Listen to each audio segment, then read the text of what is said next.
tiempo tenemos que continuar. Así es, porque como todos los jueves corresponde nuestro bloque jurídico. Y para eso ya estamos con nuestro amigo personal, Pablo Contreras, amigo personal del canal, digo yo, porque hoy día vamos a hablar de los impuestos. Pablo me prometió y me recontrajuró por la Virgen de Guadalupe que lo iba a hacer de una forma fácil, práctica, para que el mundo, así como yo, lo entienda, ¿cierto, Pablo? Sí, exacto. La verdad es que Muchas gracias por venir. Muchas gracias. Mira, la verdad es que este es un tema bien complejo y quise tocarlo de manera bien a propósito después del tema del pago de impuestos que se hizo en el mes de abril. Porque mucha gente que a lo mejor tiene que declarar y pagar impuestos entiende que tiene que hacerlo. Algunos saben hasta pagar el formulario en internet, hacer las declaraciones, etcétera. Pero la verdad es que mucha gente en realidad no tiene muy claro qué es lo que está pagando. Sabe que está pagando un impuesto. Como que sabe que hay que hacer el trámite nomás, claro, todos los años. Pero muchas veces los fundamentos del pago, por qué se paga, qué es lo que pago, cuáles son los impuestos que existen en nuestro país, no los tenemos a veces muy claros. De hecho, hay mucha gente que a veces por sus ingresos no tiene que hacer estas declaraciones y tampoco entiende muy bien por qué algunos lo hacen y otros no lo hacen. O cuándo a mí me corresponde hacerlo. Y quiénes pagan impuestos y por qué pagan impuestos. Bueno, lo primero que hay que tener claro es qué son los impuestos, porque podemos encontrar dos cosas que son distintas y que solemos señalarlas como algo igual, los impuestos y el pago de derechos. Ahí vamos a explicar un poquito qué es. Los impuestos se caracterizan porque son una cantidad de dinero que el Estado me exige por ley. Obviamente esto no es una cuestión aleatoria, o sea, una cuestión de tú vas a pagar un impuesto. Están determinados en la ley, son inespecíficos, o sea, no es para un grupo de personas determinados, sino que por regla general, ojo que hay algunos impuestos que son distintos, están regulados para todas las personas, ¿ya? La diferencia en por qué algunos pagan y no pagan depende de su nivel de ingreso, pero en general, la regla general es que todas las personas van a pagar determinados impuestos, ¿ya? Y sirven para financiar las labores del Estado, pero el Estado no me va a dar nada a cambio por el pago de ese impuesto. Y uno diría, bueno, pero eso es más o menos lógico, porque eso es un impuesto. Sí, lo que pasa es que eso no es tan así, porque también tenemos por otro lado el pago de los derechos. Les voy a poner un ejemplo muy clásico que a lo mejor ya a todos les ha tocado, el pago de los permisos de circulación. Muchos dirían, chuta, pero eso también parece ser un impuesto porque yo no recibo nada a cambio. Lo que pasa es que no es tan así, porque cuando yo pago un permiso de circulación, ese pago que va destinado a los municipios va destinado para financiar ciertas labores de la municipalidad, no cualquier cosa de la municipalidad, sino como por ejemplo la mantención de las aceras y de las vías públicas en las cuales estos mismos autos van a circular. Entonces, si se fijan, cuando yo pago un impuesto al Estado, por ejemplo el impuesto al IVA o el impuesto a la renta, el Estado a mí no me da nada a cambio, solamente tengo que pagarlo porque la ley me lo exige. ¿Y por qué? Porque sirve para financiar las labores del Estado, todas en general, pago de sueldos de los funcionarios públicos, los servicios públicos propiamente tal, estamos hablando de los colegios, de los hospitales, de las vías públicas, en general de toda la labor que hace el Estado se financia a través de los impuestos, ¿ya? Mientras que el pago de derechos está asociado muchas veces a una actividad determinada para financiar esa actividad determinada. Entonces yo estoy recibiendo un beneficio muchas veces directo de parte de esa actividad. Por ejemplo, algo que toda la gente paga, o la mayoría de las personas pagan, que son los derechos de aseo, o que deberían pagar. Sí. Que hablamos también con Matías de este tema respecto de la... qué pasa si no los pago, hablamos de la prescripción, pero el pago de los derechos de aseo no es un impuesto, porque es una actividad que hace la municipalidad, que es retirar en el fondo la basura, mantener la vía pública limpia, y esa es una prestación que yo recibo directamente. Es decir, no es un impuesto porque algo voy a estar recibiendo. O por ejemplo también cuando pago una patente. Supongamos que yo me quiero instalar con un local comercial y voy a pagar una patente a la municipalidad. Ahí el beneficio es un poquito más intangible, pero se entiende que también es un derecho porque la municipalidad me permite ejercer esa actividad, parte de mi negocio puedo colocar publicidad en la vía pública, entonces se está pagando una contraprestación más difusa. Si se dan cuenta, la diferencia entre impuestos y derechos no es tan clara, porque al final del día cuando yo pago impuestos igual estoy recibiendo una contraprestación, quizá indirecta por parte del Estado. Estos beneficios sociales que me van a permitir a mí, por ejemplo, acceder a un hospital, podemos a lo mejor criticar si funcionan bien, funcionan mal, pero están ahí. Pero está. Eso es lo importante. ¿Ya? Ahora bien, cuando ya tenemos más o menos claro la diferencia entre impuestos y derechos, entendemos que los impuestos están establecidos por ley, son para financiar el Estado, algunos podemos estar más o menos de acuerdo o más o menos en contra de la existencia de los mismos, pero para que el Estado funcione, requiere de estos impuestos, salvo que viviéramos en un sistema en que no hubiese un Estado. Pero mientras exista, evidentemente el pago de los impuestos es algo importantísimo. Ahora bien, ya tenemos claro que pagamos impuestos, pagamos derechos. Ahora, ¿qué impuestos pagamos? La verdad, el primero y quizá el más conocido, pero del que se tiene a lo mejor más inconsistencia de cómo funciona, es el pago del IVA.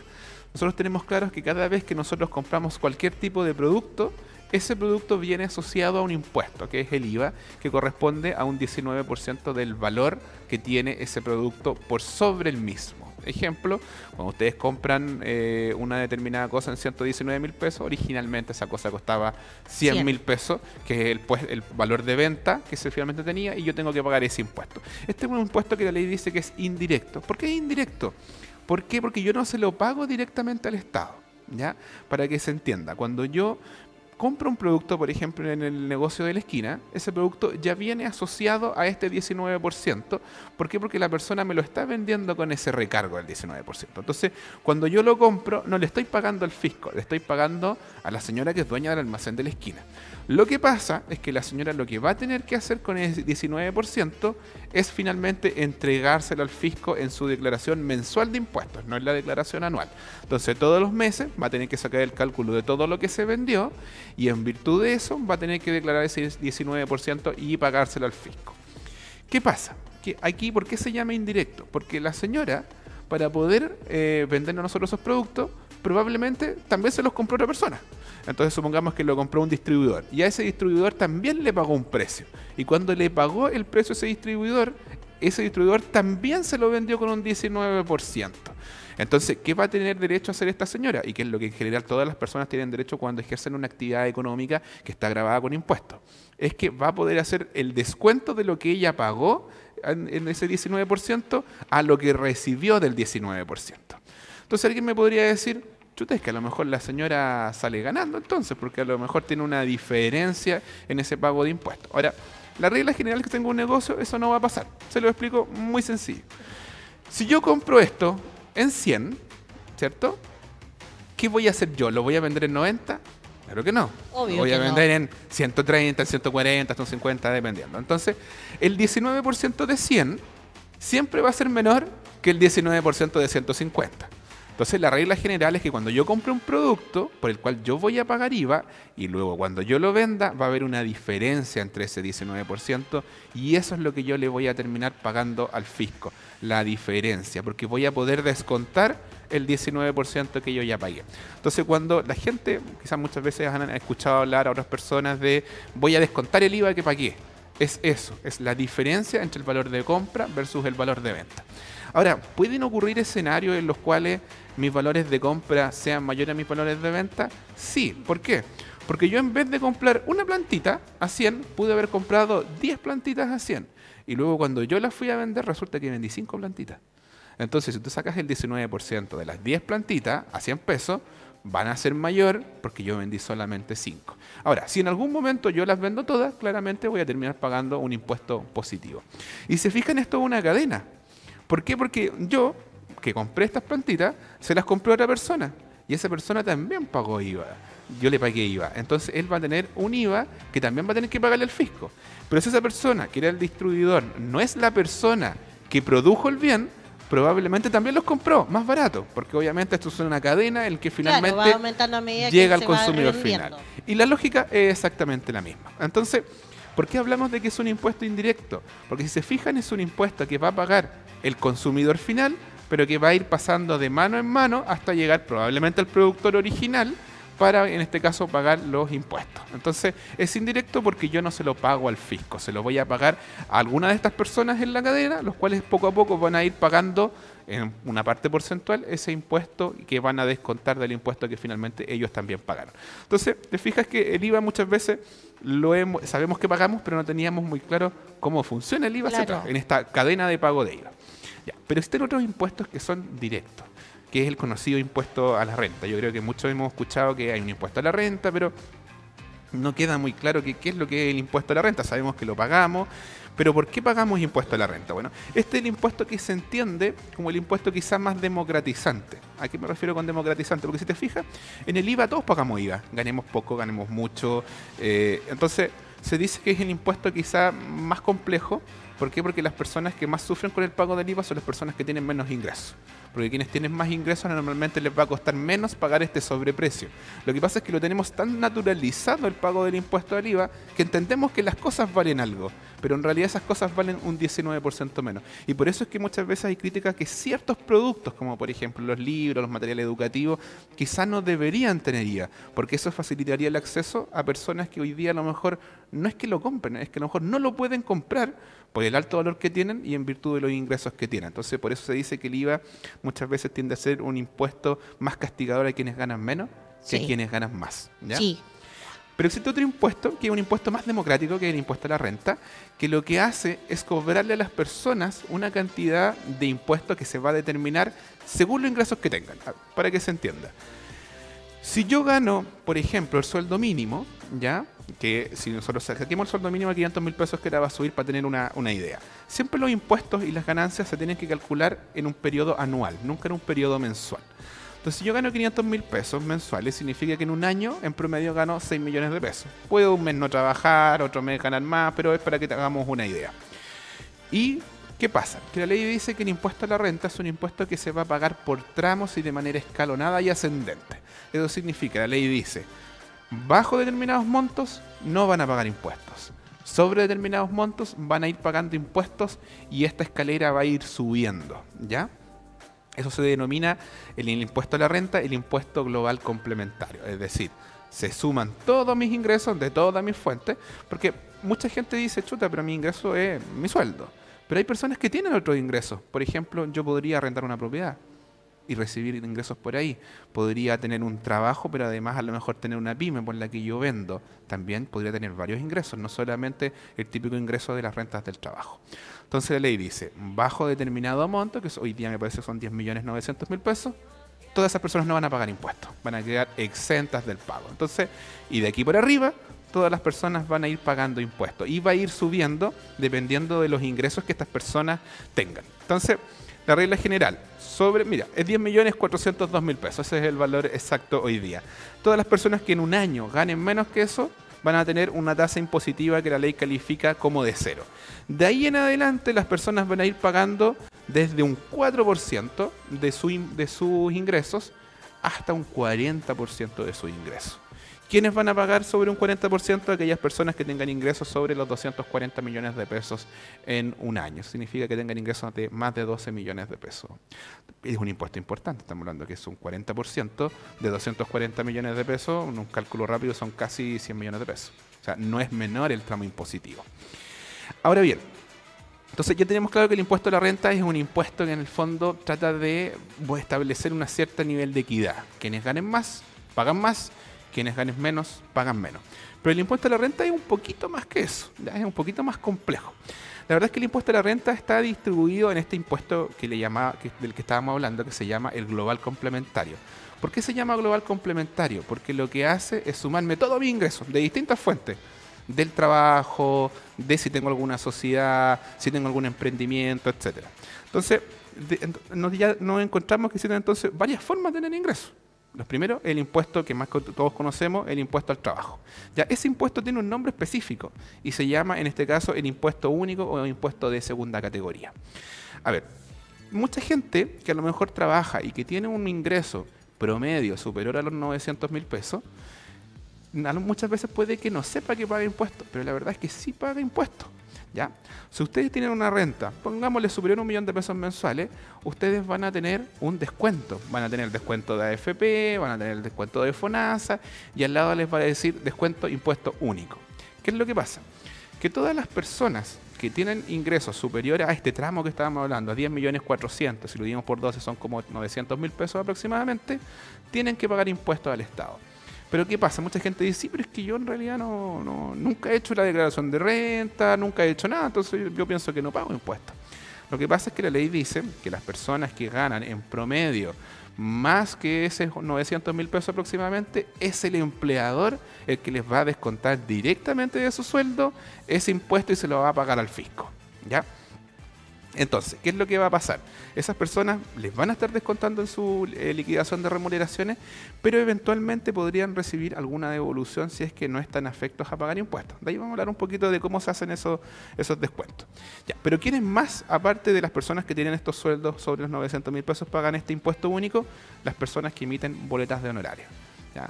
Todas las personas que emiten boletas de honorario, yo creo que tienen más o menos claridad que si ellos emiten una boleta por 400.000 pesos, tienen que agregarle un diferencial, que hoy está en un 13,75%. 75 subió. ¿Qué ocurre? Que este impuesto antes era un 10%, pero de a poco, me parece que desde el año 2018, fue aumentando poco a poco, y lo que finalmente hizo es que ese impuesto lo tiene que pagar, en este caso, la persona que va a recibir esa boleta de honorario, ¿ya? Porque la regla general es que, por ejemplo, si yo digo te voy a cobrar 1 millón de pesos por este servicio determinado, yo le voy a tener que recargar un 13,75% a la persona que va a contratar el servicio, que normalmente va a ser una sociedad, que va a contratar algún servicio profesional y va a tener que pagar ese impuesto. Pero ese dinero lo recibo directamente yo en el pago de impuestos, si es que es una persona natural la que me contrata. Pero cuando me contrata una sociedad, ese impuesto lo va a pagar la sociedad, ¿ya? Ahora bien, ¿qué ocurre? Y aquí es cuando mucha gente habla, voy a recibir la devolución de impuestos. ¿Por qué ocurre esa situación de la devolución de impuestos? Para que la gente lo entienda. Cuando ustedes emiten una boleta de honorarios y está ese recargo del 13,75% y que normalmente va a ser una sociedad, ustedes no van a ver esa plata. Ustedes van a decir, chuta, está ahí. ¿A quién se le pagó? Se le pagó al fisco, pero en nombre de ustedes. Es decir, esos impuestos los están pagando ustedes, independiente de que la persona que tuvo la obligación de entregar ese dinero al fisco fue el empleador. ¿Ya? Entonces, ¿qué va a ocurrir a fin de año? El fisco va a decir, a través de la página del Servicio de Impuestos Internos, usted recaudó todo este dinero. Pongamos que recaudó 1 millón de pesos en impuestos, en este caso, por boletas de honorario. Entonces, aquí se produce este fenómeno del que hablábamos nosotros, en que vamos a tener que ver en este impuesto final cuánto vendimos en ese año, es decir, cuántos fueron mis ingresos. La ley dice, si sus ingresos fueron inferiores a 10.400.000, y aquí volvemos al impuesto global complementario, usted no paga impuestos. Entonces, ¿qué va a decir el fisco? Tome, ahí tiene su 1 millón de pesos que usted pagó en ese 13,75% ahora. Y uno dice, chuta, pero ya, yo entiendo que me lo devuelven, pero ¿por qué me lo devuelven si esa plata no era mía? Y ahí viene la falta de, a lo mejor, de entendimiento de esta materia. Esa plata sí es de ustedes. Lo que pasa es que lo que dice el fisco, usted probablemente el próximo año va a tener que pagar mi impuesto, ¿ya? Entonces, ¿qué hago como fisco? En vez de decirle, págueme el impuesto el próximo año, ¿qué va a pasar si yo le digo a la gente, págueme el impuesto el próximo año? Probablemente no me lo va a pagar. Y la gente va a quedar en deuda con el fisco y el fisco no va a recaudar el dinero. Entonces, obviamente, ¿qué es lo que ideó el fisco o qué es lo que idearon los sistemas tributarios? Es retengámosle el dinero antes, porque si lo retenemos ahora, no me van a pagar el impuesto. Entonces, lo que hace el fisco en el mes de mayo, cuando hace la devolución de impuestos, es calcular si ustedes tenían que pagarle impuestos. Si no tenían que pagarle, se los va a devolver. Pero también ¿se acuerdan que hablábamos de que esto era un tramo escalonado, que podía ir de 0 a un 40%? Pero también ocurre que hay tramos intermedios. Hay gente que va a pagar un 4%, un 8%, un 15%, un 20%. Entonces alguien podría decir, ya, chuta, yo la verdad es que no estoy en el tramo exento, ¿me van a devolver impuestos? Sí, porque por ejemplo ustedes podrían estar en el segundo tramo, aquellas rentas que van como entre 900.000 pesos y 1.400.000 pesos. Y esa gente va a pagar un 4% de impuestos. Entonces ustedes sacan el cálculo que tú me decías que en un 13,75% va a haber una diferencia, por un 9%. Entonces, ¿qué te va a devolver el fisco? Ese 9% adicional que te retuvo mes a mes cada vez que tú emitías las boletas de honorario. Ahora, las personas que pagan impuestos a través del sueldo, la situación es más o menos similar. Es decir, del impuesto que me va a retener mi empleador, dependiendo de mi sueldo, yo podría en el futuro recibir una devolución. Ahora, ¿cuál es la diferencia de las personas que pagan este impuesto único a través de su sueldo propietario, si que tienen un contrato de trabajo que los retienen?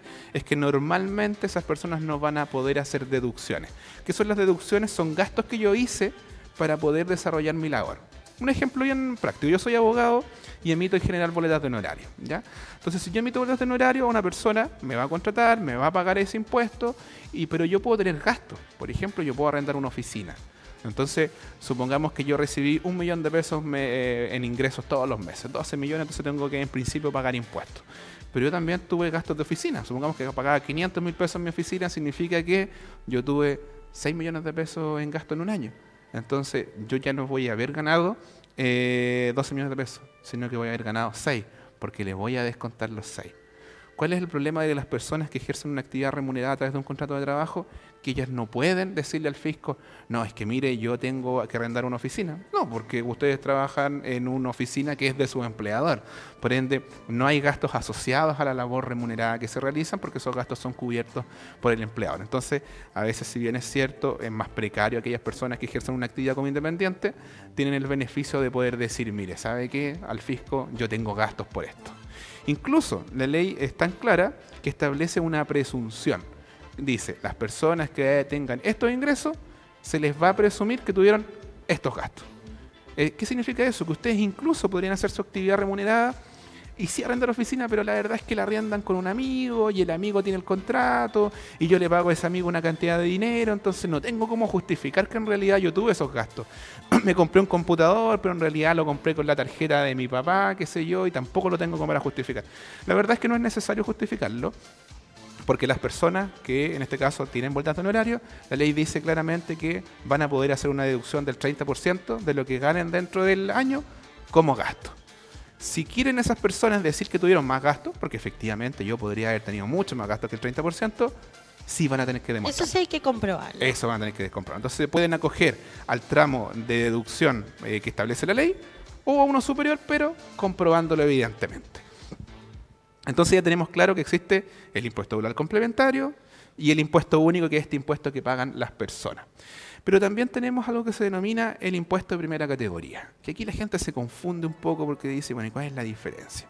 Ya, el impuesto de primera categoría es un impuesto que tienen que pagar tanto las personas naturales como las personas jurídicas, mientras que el impuesto único solo las personas naturales. ¿Por qué? Y aquí vamos a explicarlo.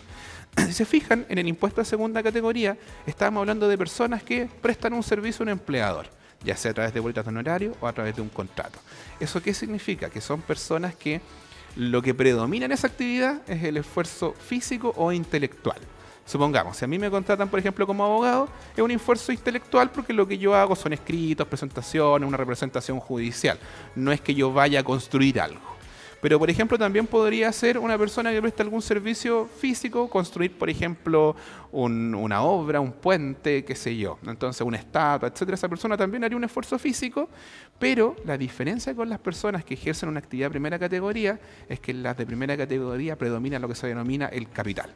Y no es que estemos hablando aquí de capitalismo ni nada, sino que lo que genera el ingreso a la persona que genera la actividad de primera categoría no es su esfuerzo físico ni su esfuerzo intelectual. Les voy a poner un ejemplo muy práctico. Supongamos que yo construyo un taller que hace calzado. Entonces, si bien va a haber un esfuerzo físico, obviamente, para hacer ese calzado, lo que se vende no es el esfuerzo físico, sino que es el producto determinado, es decir, los zapatos. Con la maquinaria que yo tengo, ya sea lo haga manualmente, con máquina, con apoyo de otras personas, pero lo que yo le entrego a la sociedad es un zapato. Entonces, eso se denomina un impuesto. Aquí lo que se cobra es un impuesto de primera categoría porque lo que yo entrego es un producto.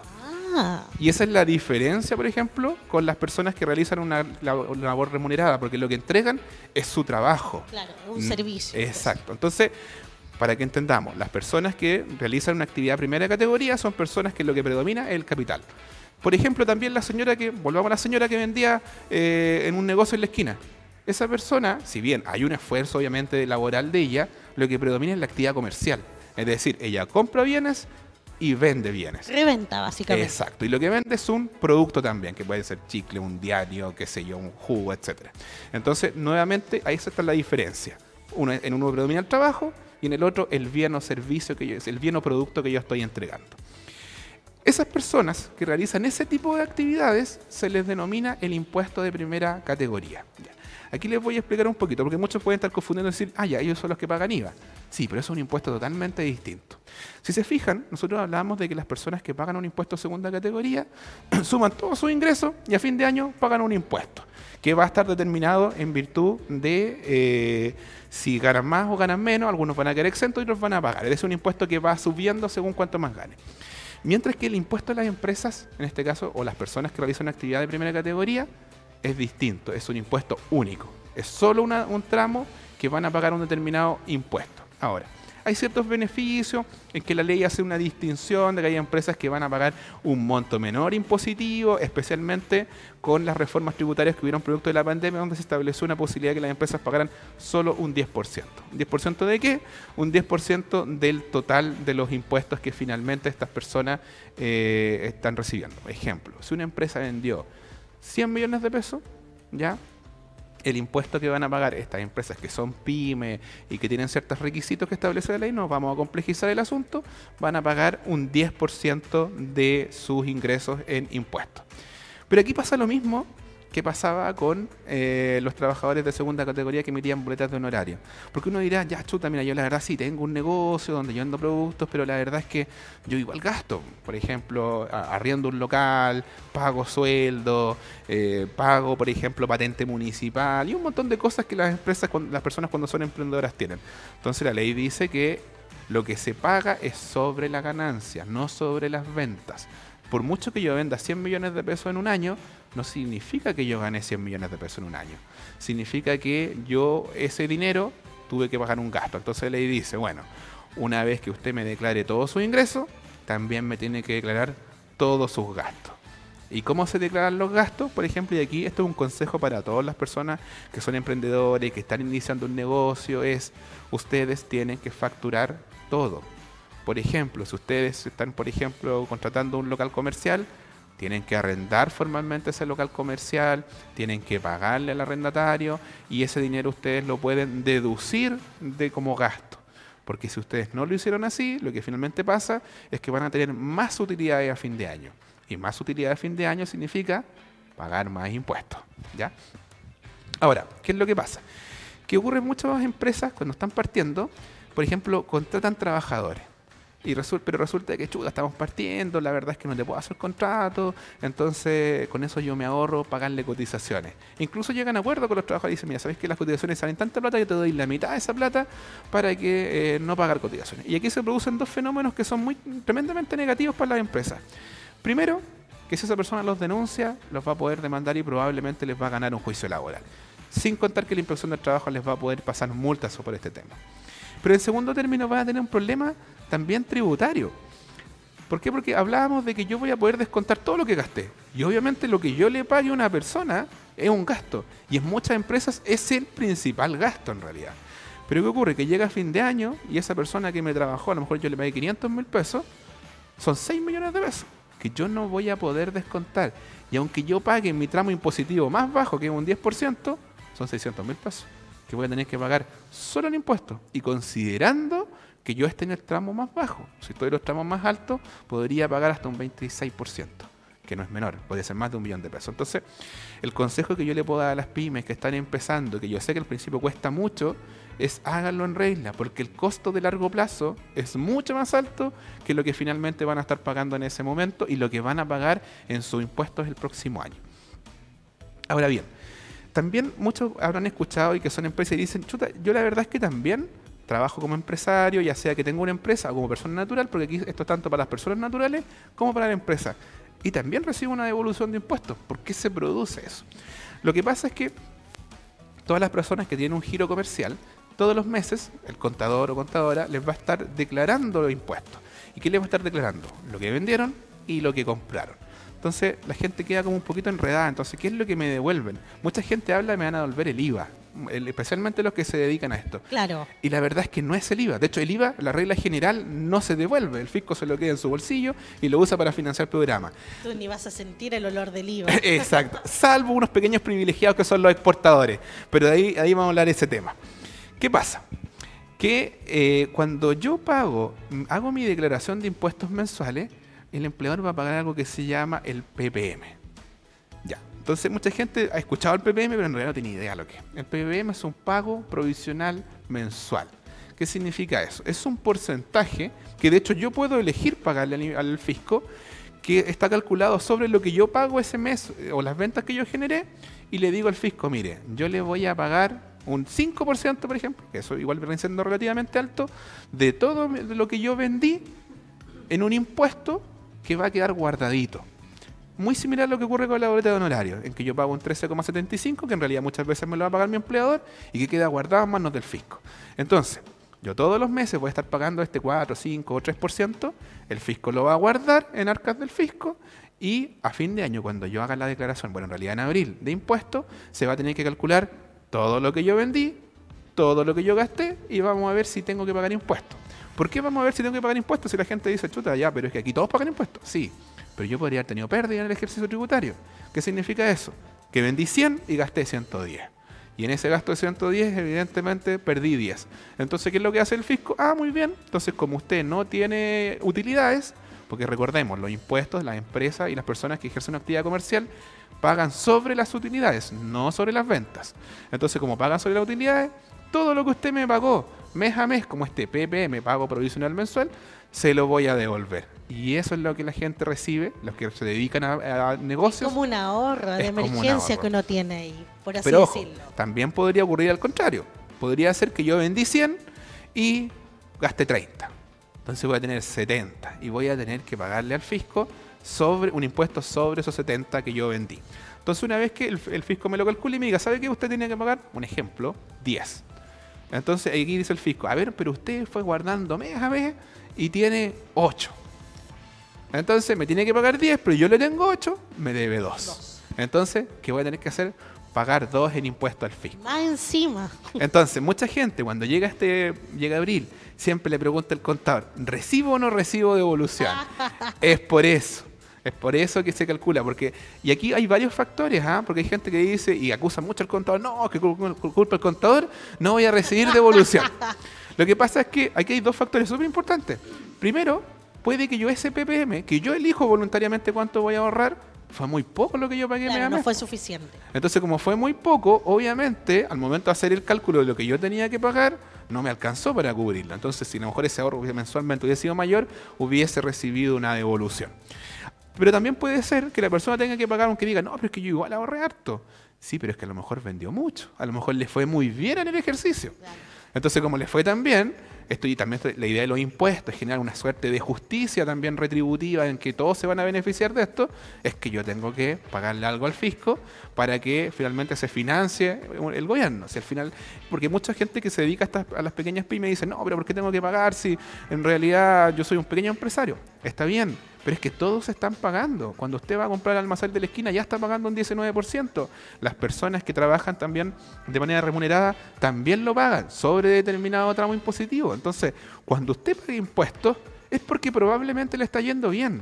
Respiramos impuestos en este momento. Entonces, no hay que quejarse por pagar impuestos, porque significa que le está yendo mejor que al resto. ¿Ya? Ese es el motivo por el cual se pagan impuestos. Ahora, también muchos criticarán y dirán, sí, pero es que las grandes empresas en nuestro país no pagan impuestos. Es que eso también es relativo, porque podemos tener una tremenda empresa. Voy a poner un ejemplo, a lo mejor, no sé si pueden decir marca. Señor director, ¿qué dice usted? ¿Le damos permiso? Sí, dele nomás. Supongamos Falabella, que es una tremenda empresa. No me gusta esa tienda. No, que podemos decir, Falabella debiese pagar una tasa impositiva enorme porque tiene locales a nivel nacional, tiene ventas en internet, tiene productos como el Toto, como Concerto, qué sé yo. Sí, pero una empresa que en los últimos años le ha ido pésimo financieramente. Sí. Entonces, ¿qué es lo que pasa? ¿Por qué? Porque las ventas del retail están cambiando, porque la gente compra más por internet, qué sé yo. Entonces, como les está yendo mal, es una empresa que probablemente este año no va a pagar ningún impuesto. Al contrario, le van a devolver seguramente por estas retenciones. ¿Por qué? Porque está perdiendo dinero. Porque la regla general es que nosotros pagamos sobre las utilidades y no sobre la venta. Eso, lo más importante, entender ese, yo creo que ese es el punto principal. Sí. Entender esa diferencia que es por las utilidades, básicamente. Exacto. Entonces, cuando entendemos eso, entendemos que las grandes empresas pueden no pagar porque pueden estar perdiendo plata. Ahora, cuando esas empresas están ganando a mano llena, también van a pagar impuestos a mano llena. Eso hay que tenerlo súper claro. Por último, y para ir terminando, hay una discusión que hay un impuesto que se estableció en Chile, que es el impuesto al lujo y el impuesto a los súper ricos, que podríamos llamar. ¿Ya? Este es un impuesto que se critica mucho, mucha gente lo puede entender y decir, pero tiene sentido, porque hay gente que tiene mucha plata tiene que aportar más al país. La verdad es que yo soy un poquito crítico de eso, porque esa gente ya está pagando impuestos, y lo está pagando en el global complementario, que es ese impuesto que decía yo, todos mis ingresos de mi ejercicio de fin de año los voy a sumar, y ahí yo voy a pagar un impuesto en virtud de mis utilidades. Si yo gano más, voy a pagar más. Si esa cuestión es así. Hay ciertas... Es la regla general. Es la regla general, ¿ya? Entonces, cuando yo le hago un recargo a una persona en un impuesto, a los que le llaman los súper ricos, va a haber un problema, porque yo no le estoy cobrando sobre sus ganancias, yo le estoy cobrando sobre su patrimonio. Y eso... Y ahí viene el problema. ¿Por qué? Porque tiene sentido como justicia retributiva, pero no tiene sentido porque esa persona puede que ese año no haya ganado ni uno, incluso puede que haya tenido pérdida, pero igualmente va a tener que pagar un impuesto por solo el hecho de tener dinero. Y me parece que el cobrar impuestos solo por cobrarlos empieza a desnaturalizar los impuestos. Porque claro, uno puede decir, ya, pero a las personas más ricas no les va a afectar tanto. Es probable. Pero esas ideas después pueden ir bajando en la tabla. Y que ese impuesto a lo mejor a los súper ricos ya deje de ser tanto a los súper ricos y empiece a ser a personas más de clase media. Se vaya expandiendo el rango. ¿Por qué? Porque el fisco es un aparato que requiere inyectársele dinero permanentemente. Y cuando se acaban las ideas de dónde sacar el dinero, tiende a aumentarse los impuestos. Y eso realmente es un poquito peligroso. Como por ejemplo también se estableció un impuesto a los vehículos de alta gama, a aeronaves y a un montón de otras cosas que también parece tener sentido, pero volvemos a lo mismo. Estamos estableciendo un impuesto sobre cosas que se desvalorizan en el tiempo. Entonces hacen que toda esta estructura de impuestos que tiene mucha lógica empieza a perder un poquito la lógica. Por ahí hay que tener un poquito de cuidado yo creo en el futuro. ¿Ve? Entonces, bueno, esto es porque Pablo se vería afectado por este impuesto a los súper ricos. Entonces, por eso también se preocupa. Pablo tiene un imperio, igual que usted, señor director, también se vería afectado en este sentido, ¿no? Oye, Pablo, bueno, muchas gracias porque en realidad quedaron cosas bastante claritas, cosas que, bueno, yo voy a hablar por mí, no tenía ni idea. Y cosas que también uno puede entender ahora de mejor forma al momento de hacer esto. Ya no pelee con su contador, por favor, no sea así. Cualquier cosa le pregunta a Pablo. ¿Dónde le pueden consultar sobre este tema? Si es que hay una pugna con su contador. Bueno, nos pueden escribir directamente en nuestra página www.jurismaule.cl. Ahí pueden encontrar nuestro correo electrónico, nos pueden llamar, nos pueden mandar un WhatsApp, podemos agendar una hora y ahí los vamos a atender para saber cuál es el problema que tienen. Eso. Bueno, Pablo, muchas gracias por estar con nosotros nuevamente y, por supuesto, yo me despido. Son las 12:20 y no me extrañe mucho porque hoy me va a ver en el 90% de toda la programación de Canal 30. Así que cuídese. Chao, chao, que esté muy bien.